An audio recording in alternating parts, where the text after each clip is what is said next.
Isang magandang araw sa inyo mga kalihim. Panibagong kwento ng kababalaghan ang inyong mapapakinggan. Bago natin simulan ang kwentong ito, huwag kalilimutang mag-subscribe sa YouTube channel na ito para sa mga panibagong kwento ng kababalaghan na inyong mapapakinggan. Ako si Papa Obet at ito ang Lihim ng Gabi.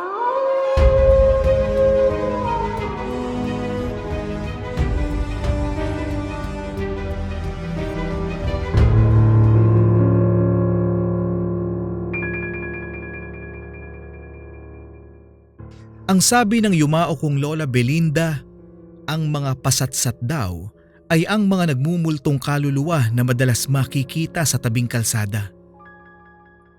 Ang mga nagmumultong kaluluwang ito ay ang mga biktima at nagdusa noong naganap ang World War II noong taong 1940s. Panahong nilusob ng mga Hapon ang bansa. Ang mga kaluluwang ito ay hindi matahimik. At ang pagpapakita at pananakot sa mga tao ang tanging paraan upang maalala ang kanilang dinanas at sinapit noong World War II. Sa hirap na dinanas ng mga kasangkot sa nasabing digmaan, lalo na ang mga kababayan nating Pilipino na hindi na kaya pang bumili ng kabaong.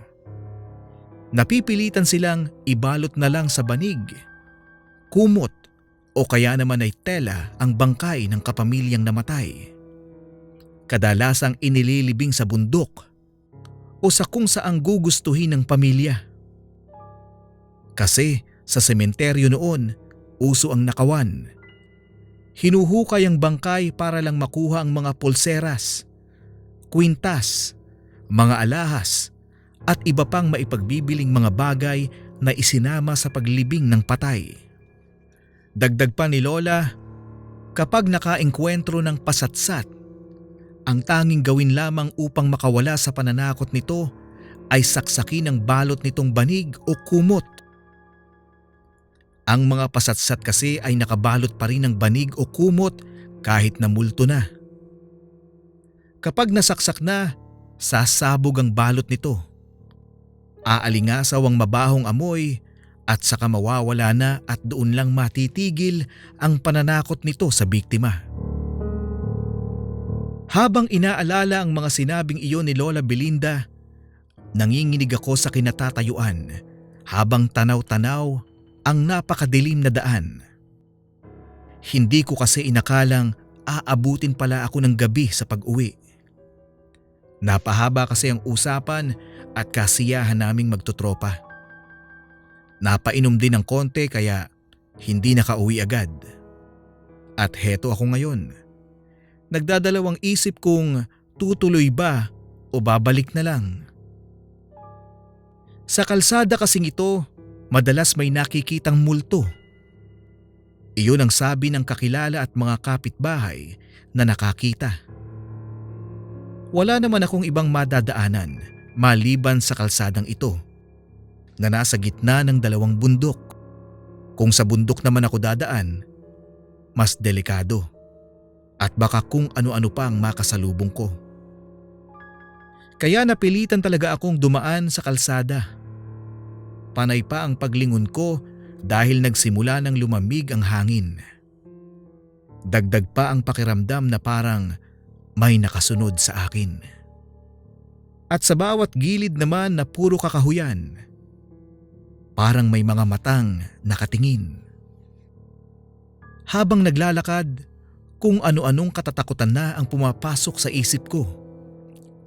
Nanlalamig na rin at kabadong-kabado na ako. Nang makalayo-layo na, natigilan ako at napalingon dahil may mga yabag sa likuran ko. Pero pagtingin ko, wala naman. Nagpatuloy ako sa paglalakad pero muli uling natigilan dahil sa unahan. Nakita ko na ang multong tinatawag na pasatsat. Nakatayo ito sa gitna ng kalsada. Sa mismong tapat ng posteng may mahinang ilaw. Nakabalot ng banig ang katawan nito, maliban sa ibabang parte, mula tuhod hanggang paa, at mukha na binalot ng puting tela. Kahit na may kalayuan ito sa akin, naaamoy ko pa rin ang baho ng nabubulok nitong bangkay. Nakaurong lang talaga ako at hindi malaman ang gagawin dahil sa takot. Nang kumilos ang pasatsat at nagsimulang lumapit sa akin, doon na ako nabalik sa wisyo at natatarantang bumalik sa dinadaanan. Pero nakailang hakbang lang ako at natigilan agad dahil nasa unahan na ang pasatsat na kanina lang ay nasa likuran ko pa. Ang bilis niyang makalipat ng pwesto. Nagmamadali akong tumalikod at bumalik sa aking daraanan.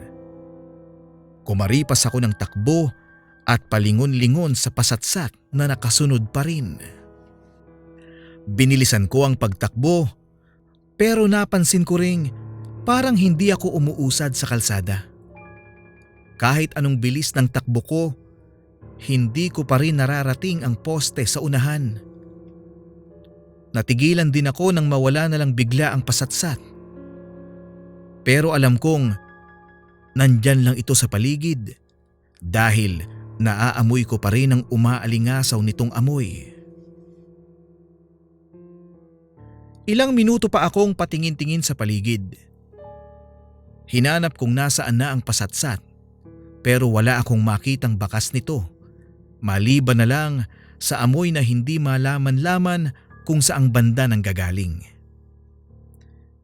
Nang hindi ko talaga makita ang pasatsat, napagpasyahan ko nang magpatuloy sa paglalakad. Sa wakas naman at hindi na ako pinaglalaruan sa daan at nagawa ko nang makauwi sa aming bahay. Sa nangyari sa daan, nahirapan akong makatulog dahil kahit nasa loob na ako ng aming bahay, naaamoy ko pa rin ang amoy ng pasatsat. Parang napapraning na rin ako dahil makailang silip na sa labas. Nababahala ako kung nasundan ba ako ng pasatsat. Pati kapatid ko ay napapatanong na rin kung ano ang nangyayari. Uy, ano ba? May bisita ka bang hinihintay? O baka napapraning ka lang kasi sa kagagala mo? Hindi ko siya pinansin. Nilagpasan lang at binuksan na naman ang bintana para makasilip. Huy, ano ba? Eric! Panay ka nakasilip. Ano bang meron? Iritableng tanong pa ng kapatid kong babae na si Leslie. May tinitignan lang ako. Wag mo na akong pansinin. Hayaan mo na ako. Sagot ko sabay sara ng bintana. Doon ka nga sa kwarto mo. Maistorbo mo yung trabaho ko rito eh. Aniya pa habang nakatutok ang pansin sa kanyang laptop. Pumasok na lang din ako ng kwarto pero hindi pa rin ako mapakali. Habang nakaupo ako sa higaan, pakiramdam ko nasa malapit na ang pasatsat dahil sa tumatapang ang nabubulok nitong amoy.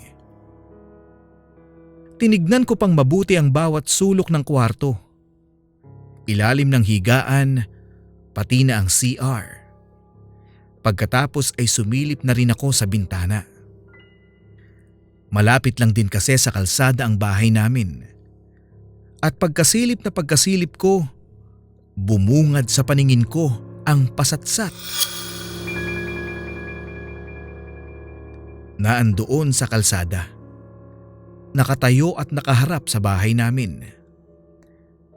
Agad kong naisara ang bintana.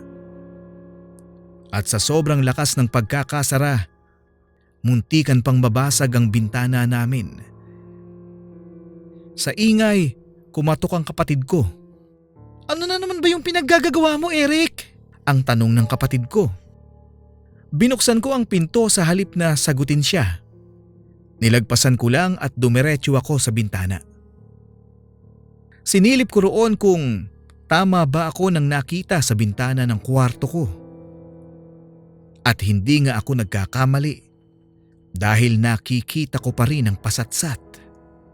Lasing ka pa ba? Ginabi ka lang sa pag-uwi tapos nagkakaganyan ka na. Naiinis pang sabi ng kapatid ko. Ano? Lasing? Halika rito. Halika nga. Hinila ko siya sa may bintana. Tignan mo, may nakikita ka ba sa kalsada? Nagtatakang napatingin sa akin si Leslie. Tumingin naman siya sa kalsada tapos sinagot ang tanong ko. Wala. Wala akong nakikita. Sagot niya. Kinilabutan na ako ng todo-todo dahil nakikita ko ang pasatsat. Tapos hindi nakikita ni Leslie. Sa takot ko, nanlamig na ako ng husto.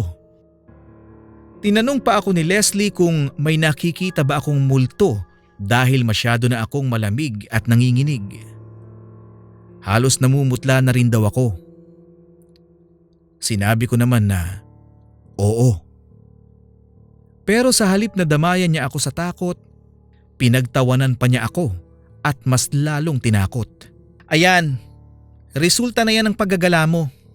Kung saan-saan ka kasi nakakarating, kaya sinabayan ka na ng multo pa uwi. Lagot ka talaga. Hindi ka naman makatulong. Mahina akong bulong sa sarili. O baka naman nagdodroga ka ah. May pamulto-multo ka pa dyan. Ano bang pinagagagawa ninyo ng barkada mo? Ikaw Erica, nagdududa na ako sa'yo. Marami pa siyang sinasabi pero tumalikod na ako. Kung ano-ano na kasing lumalabas sa kanyang bibig. Tumingin ako ulit sa kalsada at mas lalong hindi mapakali nang mapansing dahan-dahang lumalapit ang pasatsat. Ang tela namang nakabalot sa mukha nito ay may nagmamarkang mapupulang mantsa. Kaunti pa noong una. Hanggang sa ang buong tela na ay nagkulay pula. Agad kong isinara ang bintana at natatarantang pinatay ang ilaw. Nabasag pa ang iilang gamit matapos kong masagi dahil sa pagkakataranta. Mas lalo namang lumakas ang sermon ni Leslie dahil sa pagpatay ko ng ilaw at pagkabasag ng mga gamit. Hindi ko na pinansin ang mga sinasabi niya dahil nang mabuksan ang ilaw, nakikita ko sa bintana sa may kusina ang anino ng pasatsat. Sa puntong iyon, pakiramdam ko tuloy, lalabas na sa dibdib ko ang sariling puso ko sa todo-todong pagkabog. Dahan-dahan akong lumapit sa switch ng ilaw. Sa may labas. Pinatay ko iyon. Naandoon pa rin ang pasatsat. Binuksan ko muli ang ilaw. Naandoon pa rin. Hanggat sa paulit-ulit kong binuksan at isinara. Pero naandoon pa rin talaga. Nanlamig na ako at kahit anong sabi ko kay Leslie na mayroong multo sa bahay, sa malapitan ayaw niyang maniwala dahil wala naman siyang makita o napapansing kababalaghan maliban lang sa ikinikilos ko. Doon na ako labis na nagtaka dahil sa sobrang tapang ng umaalingasaw na amoy ng pasatsat, hindi pa rin naaamoy ng kapatid ko. Kahit saan din ako mapatingin, pasatsat ang bubungad. Naguguluhan na ako kung ano ang gagawin. Pero nang maisip ang sinabi ni Lola dati, wala akong ibang magagawa kung hindi gawin iyon para matigil at matapos na itong kinatatakutan ko. Kapag nasundan ka na ng pasatsat sa pag-uwi mo, wala ka na talagang magagawa kung hindi labanan ng takot at harapin ito. Harapin mo ito. Lalapitan at sasaksakin mo ang balot nito kapag may pagkakataon. Kapag nagawa mong masaksak, sasabog ito at matatapos na ang pananakot sa iyo nito.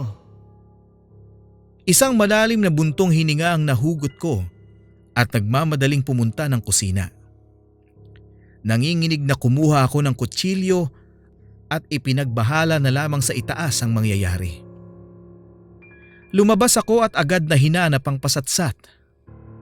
Sinundan pa ako ni Leslie dahil iniisip na niyang nababaliw na ako at sinasapian. Hindi ko na lang siya pinansin dahil kahit anong paliwanag ko, hindi naman siya naniniwala na mayroon talagang pasatsat na nakasunod sa akin sa bahay. Nilibot ko ang buong bakuran, pati ang likod, pero bigo akong mahanap ang pasatsat. Pero dahil naaamoy ko pa ang masangsang nitong amoy, alam kong nasa paligid lang ito. Malalaki pa ang paglunok ko habang ipinagpapatuloy ang paghahanap nito sa paligid. Hanggang sa mapansin kong may kakaiba sa bintana ng kwarto ko. Parang may tao. Nagmamadali akong pumasok at doon naabutan ang pasatsat na nakatayo malapit sa bintana. Agad ko itong sinugod at sinaksak, pero nagulat na lang ako dahil sa dingding tumama ang patalim. Pagtingin ko sa paanan ng higaan, naandoon ito. Agad-agad ko ring nilapitan at sinaksak, pero sa hangin lang tumama. Napailing-iling na lamang si Leslie habang nakatingin sa akin. Anya pa, nababaliw na talaga ako. Lumapit pa siya sa akin at inagaw ang kutsilyo pero hindi ko ibinigay. Iginiit ko ulit na mayroon talagang pasatsat at nakapasok na ito sa bahay. Ngunit dahil wala siyang nakikita, hindi talaga siya naniniwala. Pinalabas ko na lang din siya nang makita na naman sa sulok ng kwarto ang pasatsat. Sinaksak ko ito pero tumama lang din sa kabinet ang kutsilyo. Palipat-lipat ang pasatsat. Hindi ko naman ito tinatantanan hanggang sa nagawa ko na itong masaksak. Bali nadaplisan lang ang banig nitong balot pero sapat naman para magalit ito ng husto at bigla-bigla na lang nagsisigaw hanggang sa sumabog na. Nagmamadali naman akong lumabas ng kwarto at agad na nagtakip ng ilong. Umaalingasaw kasi ang mas matapang pa nitong amoy at doon lang ito napansin ni Leslie. Napapatanong pa siya kung saan galing ang amoy. Amoy na para bang sunog at nabubulok na bangkay. Sinabi ko sa kanya na sa pasatsat ang amoy na iyon. Ayaw pa talaga sana niyang maniwala. Pero nang maalala niya mismo ang sinabi ng yumao naming Lola Belinda, napasigaw pa siya sa takot. Halos 1 oras pa ang lumipas bago tuluyang mawala ang amoy ng pasatsat.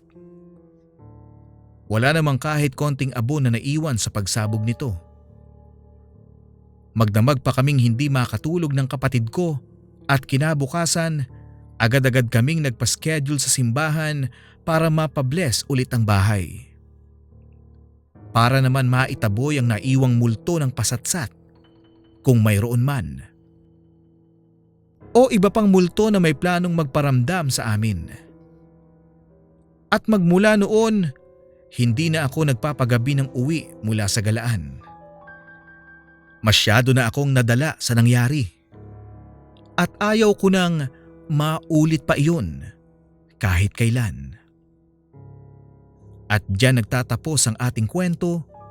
Maraming salamat po sa inyong pakikinig.